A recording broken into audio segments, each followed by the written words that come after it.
The mirror in Ethan Caldwell's bedroom shook with the bass from the neighbor's late-night party.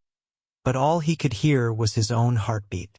At 17, he stood in front of his reflection, the sapphire blue dress hugging his frame like a secret finally told.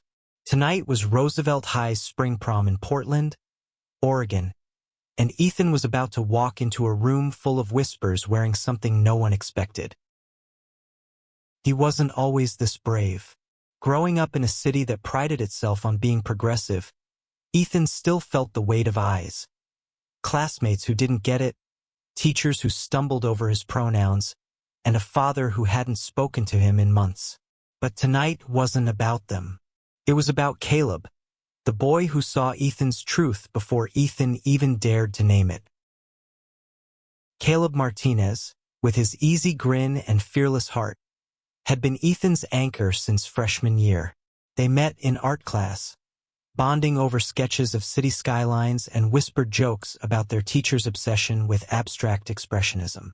Caleb was the one who noticed Ethan's doodles of dresses in the margins of his notebook, the one who said, "You'd look killer in that, you know," without a hint of judgment.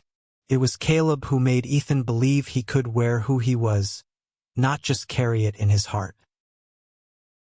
Ethan adjusted the dress, the fabric cool against his skin.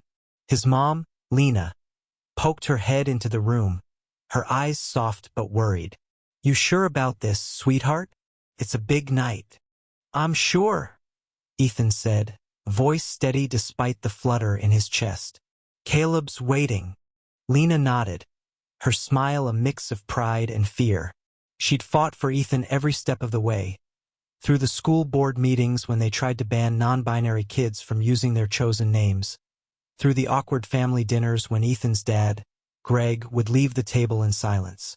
She handed Ethan a small velvet box. "For courage," she said. Inside was a silver ring, simple but heavy with meaning, a gift from her own mother. Ethan slipped it onto his finger, feeling its weight like a promise. Downstairs, Caleb's beat-up Honda idled in the driveway. Ethan stepped outside, the May air crisp against his bare shoulders. Caleb leaned against the car, his black tux sharp and his tie slightly crooked. When he saw Ethan, his jaw dropped, then curved into a grin. "Holy shit, you're stunning." Ethan laughed, nerves melting under Caleb's gaze. "You're not so bad yourself." The drive to Roosevelt High was a blur of neon lights and Caleb's playlist, indie rock mixed with old-school R&B. They didn't talk about the whispers they'd face or the stares that might follow. They didn't need to. Caleb's hand rested on Ethan's knee, a quiet vow that they were in this together. The gymnasium loomed ahead, its windows glowing with prom lights. Ethan's heart raced as they parked. He could already imagine the crowd, kids like Sarah Gwynn, who'd once called him confused in the cafeteria, or Jake Torres, the football star who thought "they slashed them" was a grammar mistake. But then Caleb squeezed his hand, and Ethan remembered why he was doing this. Not just for himself, but for the kid he used to be, the one who hid in oversized hoodies and prayed no one would notice. They stepped out of the car, the dress swishing around Ethan's ankles. Caleb offered his arm, and Ethan took it, head high. The doors to the gym swung open, and the music hit them like a wave. Heads turned, whispers started, and Ethan smiled, because tonight he wasn't hiding anymore. The gymnasium was a kaleidoscope of color, streamers in gold and blue, disco balls spinning light across the polished floor. Ethan felt every eye on him as he and Caleb stepped inside. The DJ's beat pulsed through the crowd, but the chatter dipped, a ripple of silence spreading like a stone dropped in water. Sarah Gwynn stood by the punch table, her sequin dress catching the light as she leaned toward her friends, whispering. Ethan caught the words freak and attention, but he kept walking, Caleb's arm a steady anchor. Across the room, Jake Torres laughed too loudly, his buddies nudging each other. Ethan's chest tightened, but he forced himself to breathe. This was his night, too. Caleb leaned close, his breath warm against Ethan's ear. "Ignore them. You're the hottest person here." Ethan smirked, but his eyes scanned the room. Not everyone was hostile. Mia Jackson, the debate team captain, gave him a thumbs up from the dance floor. A few juniors he didn't know well nodded in quiet respect. And then there was Ms. Harper, the art teacher, standing by the chaperone table, her smile wide and genuine. She'd always been in Ethan's corner, sneaking him extra canvas time when he needed to escape. "Let's dance," Caleb said, tugging Ethan toward the floor. The song shifted to something upbeat, a pop anthem that made the crowd cheer.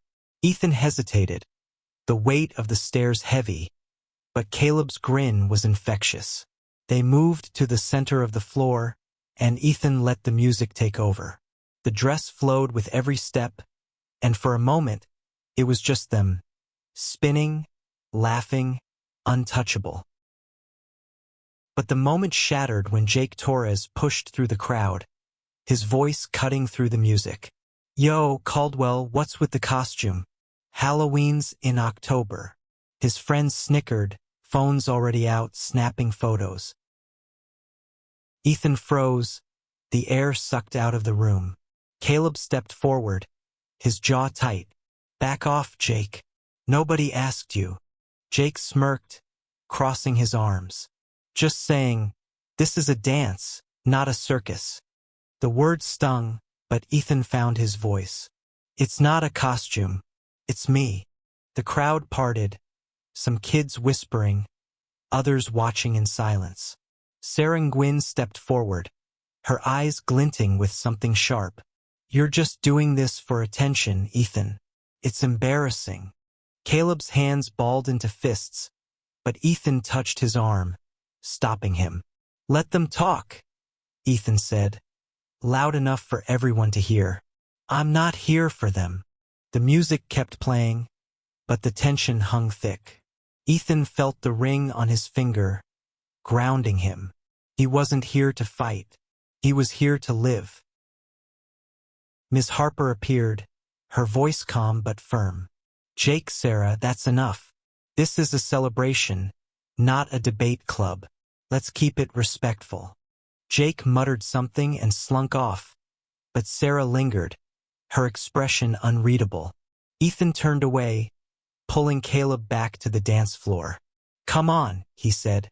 "We're not done yet." As they danced, Ethan felt a shift inside him. The stairs didn't vanish, but they mattered less. Caleb's hand in his, the music vibrating through his bones. It was enough. For now it was enough. The night wore on, and the prom settled into a rhythm. Ethan and Caleb took a break by the snack table, where Mia joined them, her energy bright. "You two are killing it," she said, popping a pretzel into her mouth. "Seriously, Ethan, that dress is fire." "Thanks," Ethan said, his smile genuine. Mia's support felt like a lifeline, a reminder that not everyone was against him. But the past wasn't far behind. Ethan's phone buzzed in his clutch, and he glanced at the screen. A text from his dad. "Saw your post. We need to talk." Ethan's stomach dropped. His dad hadn't reached out since their last fight, when Greg had called Ethan's identity a phase and stormed out. Ethan had posted a photo of himself in the dress on social media before leaving, a quiet act of defiance. He hadn't expected Greg to see it or care. Caleb noticed the shift in Ethan's face. "You okay?" Ethan showed him the text. Caleb's jaw tightened, but he kept his voice soft. "You don't have to answer. Not tonight." Ethan nodded, slipping the phone back into his clutch. But the message lingered, a shadow over the night. He thought of the years spent trying to please his dad, the football games he'd endured, the man-up lectures that cut deeper than he'd ever admit. Coming out as non-binary had been the final straw for Greg, who couldn't or wouldn't understand. "Let's get some air," Ethan said, needing to escape the crowded gym. They slipped outside to the school courtyard, where fairy lights twinkled in the trees. The night was cool, and Ethan shivered, the dress no match for the Portland breeze. Caleb draped his jacket over Ethan's shoulders, and they sat on a bench, the music a faint hum behind them. "Do you ever wish you could just be someone else?" Ethan asked, staring at the stars. Caleb thought for a moment. "Nah, I like who I am, and I really like who you are." Ethan's throat tightened. "Even when it's messy. Even when people like Jake and Sarah make it feel like I'm doing something wrong." "Especially then," Caleb said. "You're not wrong, Ethan. You're just you. And that's enough." They sat in silence, the weight of Caleb's words settling over them. Ethan wanted to believe him, but the text from his dad gnawed at him. He wondered if he'd ever be enough for the people who were supposed to love him most. Back inside, the prom was winding down. The DJ announced the final slow dance, and Caleb stood, offering his hand. "One more." Ethan took it, letting Caleb lead him back to the gym. As they swayed to the music, Ethan felt the eyes again, but they were softer now. Some kids had left, others had warmed to them. Mia waved from across the room, and Ms. Harper gave them a nod. And then, in the middle of the dance floor, Caleb stopped. He looked at Ethan, his eyes bright with something Ethan couldn't quite name. "I need to do something," Caleb said, his voice trembling. Before Ethan could ask what, Caleb dropped to one knee. The gymnasium went quiet, or maybe it was just Ethan's world narrowing to the boy in front of him. Caleb knelt on the polished floor, his tuxedo jacket slightly wrinkled, his hand steady as he pulled a small box from his pocket. The crowd around them gasped, phones raised, but Ethan barely noticed. All he saw was Caleb, his best friend, his everything, looking up at him with a love so fierce it stole his breath. "Ethan Caldwell," Caleb said, his voice carrying over the fading music. "I've loved you since the day you drew that terrible skyline in art class and pretended it was good." A few kids laughed, but Caleb's eyes never left Ethan's. "You're the bravest person I know. You make me want to be better every single day. I don't care what anyone else thinks. I want to spend my life with you. Will you marry me?" Ethan's heart stopped. The ring in Caleb's hand caught the light, simple and silver, just like the one Ethan wore. The crowd was a blur. Some cheering, some whispering, some frozen in shock. Ethan felt the weight of every moment that had led to this. The years of hiding, the fights with his dad, the nights he'd cried himself to sleep wondering if he'd ever be enough. And now here was Caleb, kneeling in front of everyone, choosing him. Tears burned Ethan's eyes as he nodded, unable to speak. "Yes," he finally whispered, the word breaking free like a bird from a cage. "Yes, Caleb." The gym erupted in cheers, though not everyone joined in. Mia hooped, Ms. Harper clapped, and even some of Jake's friends nodded in respect. Sarah Gwynn stood silent, her expression unreadable, but Ethan didn't care.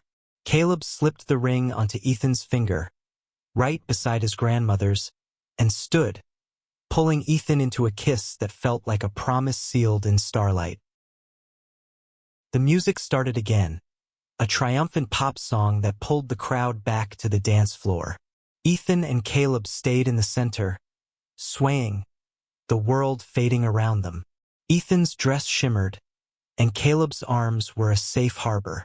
For the first time, Ethan felt like he belonged not just to Caleb but to himself. But the moment wasn't perfect. Ethan's phone buzzed again. Another text from his dad. "This is too much. Call me tomorrow." The words stung, but they didn't break him. Not tonight.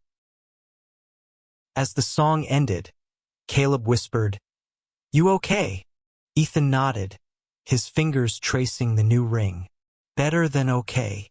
They left the gym hand in hand, the night air cool against their flushed skin. The courtyard was empty now, the fairy lights still glowing. Ethan stopped, looking at Caleb. "You planned this, didn't you?" Caleb grinned, sheepish. "Maybe. I've had the ring for a month. Was gonna wait till graduation, but tonight felt right." Ethan laughed, the sound bright and free. "You're ridiculous. And you love it?" Caleb shot back. They sat on the same bench as before, the weight of the proposal settling over them.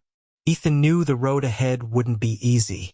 His dad's texts were a reminder of that, and the whispers from kids like Sarah and Jake wouldn't vanish overnight. But with Caleb by his side, Ethan felt ready to face it all. The next morning, Ethan woke to a flood of notifications. His prom photo, him in the dress, Caleb on one knee, had gone viral on social media.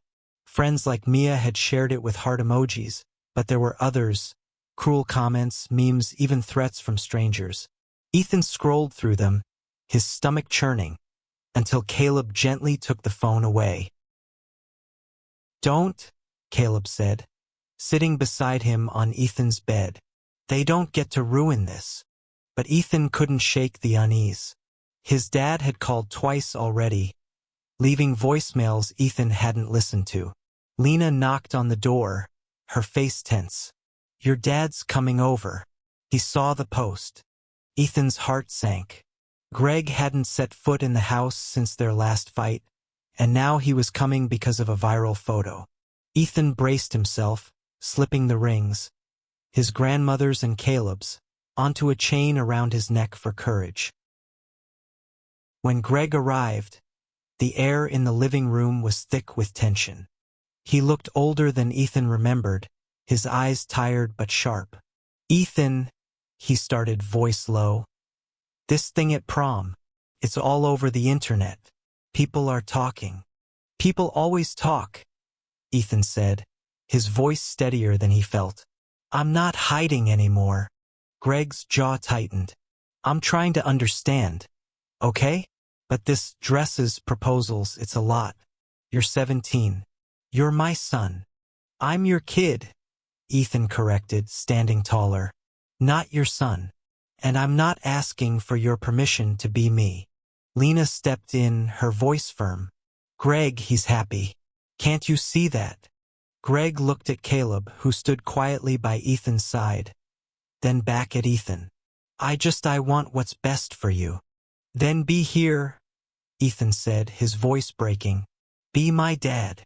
Greg didn't answer, but he didn't leave either. It wasn't reconciliation, not yet, but it was a start.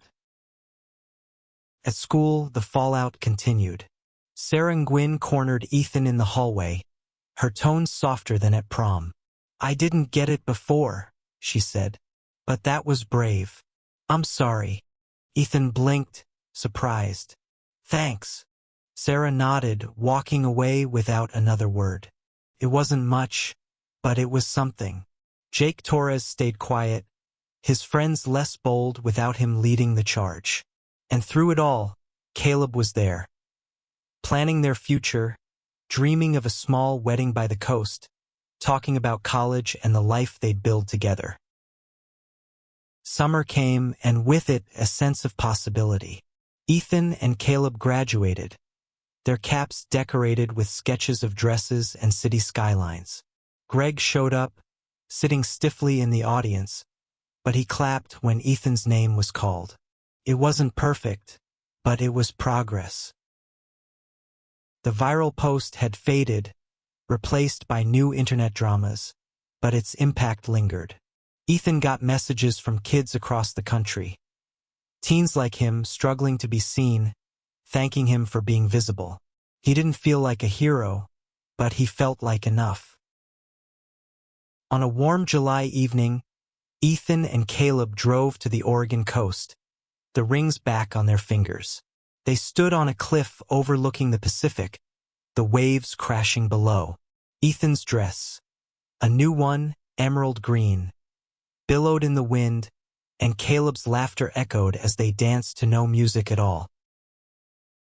"I meant it, you know," Caleb said, pulling Ethan close. "Every word at prom." "I know," Ethan said, his heart full. "I'm ready for this. For us." They didn't have all the answers, college was looming, and the world wasn't always kind. But as the sun set, painting the sky in pinks and golds, Ethan knew they'd face it together. The boy in the dress and the boy who knelt before him weren't just a moment. They were a promise, a life, a love that no whisper could break. And somewhere, on a napkin in a gymnasium, the words "love is love" still lingered, a quiet rebellion that had sparked a revolution in Ethan's heart.